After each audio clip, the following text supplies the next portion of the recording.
আসসালামু আলাইকুম বন্ধুরা, আজকে আমি তৈরি করে দেখাবো আরও একটি মজাদার পিৎজা রেসিপি। আশা করি রেসিপিটি আপনাদের কাছে ভালো লাগবে। আর পিৎজা খেতে আমরা সবাই ভালোবাসি, বাচ্চা বড় সবাই পিৎজা খুব পছন্দ করে। তো চলুন মূল রেসিপিতে চলে যাওয়া যাক। এখানে আমি হাফ কাপ উষ্ণ গরম পানি নিয়েছি, দিয়ে দিচ্ছি 2 টেবিল চামচ পরিমাণে লিকুইড দুধ, দিয়ে দিচ্ছি 1 চা চামচ পরিমাণে ইস্ট, দিয়ে দিচ্ছি চিনি 2 চা চামচ পরিমাণে, দিয়ে আমি এখন এটা রেস্টে রেখে দিব 5 মিনিটের মতো। আমি রেস্টে রেখে দিচ্ছি। আমার 5 মিনিট হয়ে গেছে। আমি এখন এতে সমস্ত উপকরণগুলো দিয়ে দিব। প্রথমে দিয়ে দিচ্ছি আমি 1 টেবিল চামচ পরিমাণে তেল। আমি একটা সফট ডো তৈরি করব, খুব শক্ত না। এখানে আমি দিয়ে দিচ্ছি 1 কাপ আরও 1/4 কাপের মতো ময়দা।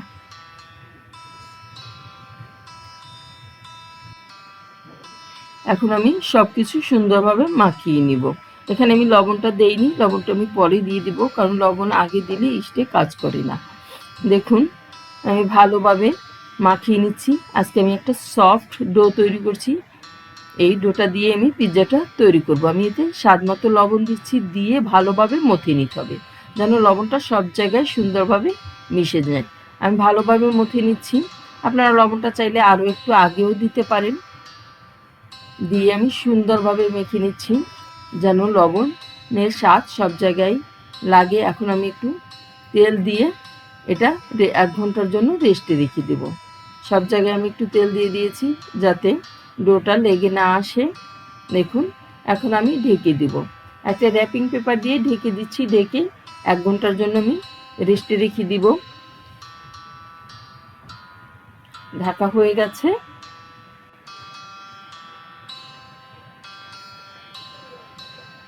এখানে আমি 6টা সসেজ নিয়েছি, সসেজগুলি রেডি করে নিচ্ছি। দেখুন এটা আমি ছোট ছোট পিস করে নেব, কেটে নিচ্ছি, কারণ আজকে কোনো চিকেন রান্না করার ঝামেলা ছাড়াই আমি পিৎজাটা তৈরি করব। দেখুন এভাবে কেটে আমি একটু হালকা ভেজে নেব ফ্রাই প্যানে, একদমই হালকা তেল দিয়ে ভেজে নিতে হবে। আর এদিকে আমার ডোটাও রেডি হয়ে গেছে, আমি তুলে নিচ্ছি। দেখুন র্যাপিং পেপারটা সরিয়ে নিচ্ছি এবং এর হাওয়াটা একটু চেপে চেপে বের করে দিতে হবে। আমার ডোটা আজকে অনেক সফট। এটা আমি ভালোভাবে দেখুন একটু মথে নিচ্ছি আবারও। এভাবে হাত দিয়ে মথে নিতে হবে মিনিট 5 মতো।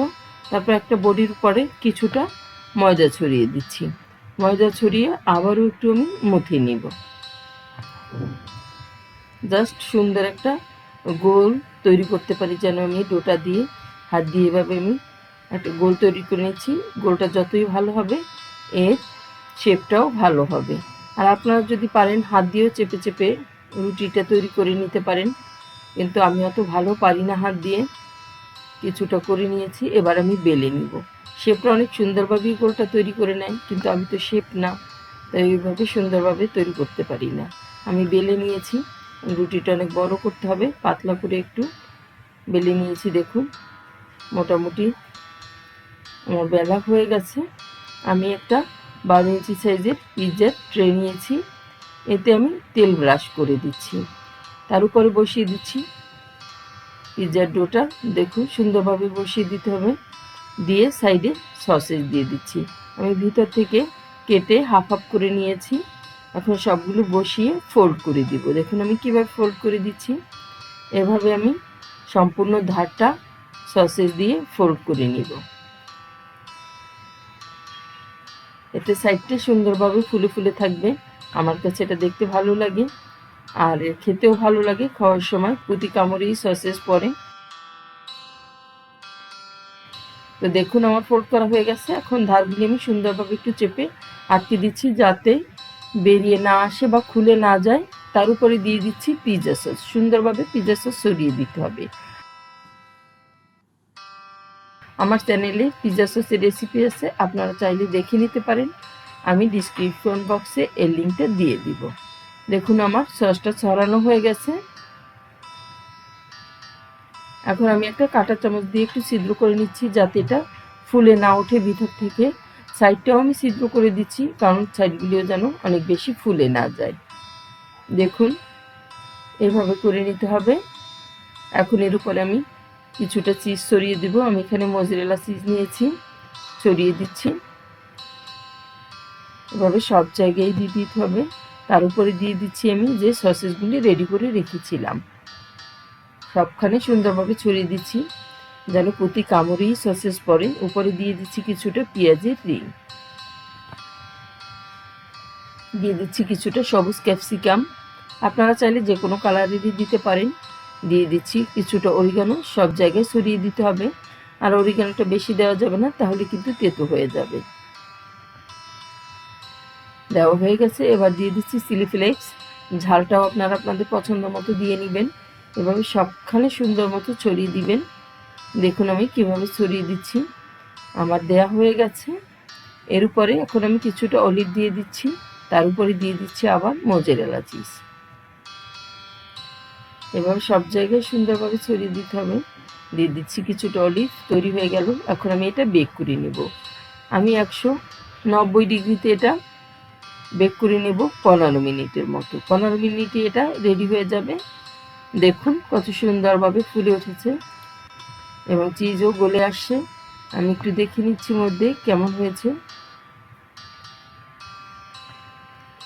আমার 15 মিনিট হয়ে গেছে আর পিৎজাটাও রেডি হয়ে গেছে। আমি এখন বের করে নিচ্ছি, একটু দেখিয়ে দিচ্ছি আপনাদেরকে এর ভিতরটা কত সুন্দর হয়েছে। দেখতে আমার খুবই ভালো লাগছে, আপনাদের কাছেও ভালো লাগবে আশা করি। আমি এখন একটু কেটে দেখাবো আপনাদেরকে যে এর ভিতর কেমন হয়েছে। এভাবে স্লাইস করে নিতে পারেন বা এর চেয়ে বড়ও স্লাইস করতে পারেন, যার যেমন পছন্দ। এখন আমি তুলে দেখিয়ে দিচ্ছি এর ভিতরে কেমন হয়েছে। দেখুন এর ক্রাস্টটাও ভালোভাবে রান্না হয়ে গেছে এবং চিজগুলোও অনেক সুন্দরভাবে তৈরি হয়ে গেছে। তো বন্ধুরা, আশা করি আমার রেসিপিটি আপনাদের কাছে ভালো লাগবে। আর ভালো লাগলে বাসায় ট্রাই করবেন, ফ্রেন্ডস এবং ফ্যামিলিতে শেয়ার করে দিবেন। আর যারা এখনও আমার চ্যানেলটি সাবস্ক্রাইব করেননি, সাবস্ক্রাইব করে দিবেন।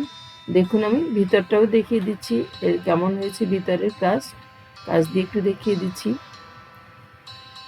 এখন আমি একটা সার্ভিং ডিশে একটু সার্ভ করে দেব। পিৎজাটা খেতে কিন্তু অসাধারণ হয়েছিল। আশা করি আপনাদের কাছেও ভালো লাগবে। আর ভালো লাগলে প্লিজ আমার চ্যানেলটি সাবস্ক্রাইব করবেন, পাশে থাকা বেল আইকনে ক্লিক করে রাখবেন। সবাই খুব বেশি ভালো থাকবেন। আল্লাহ হাফেজ।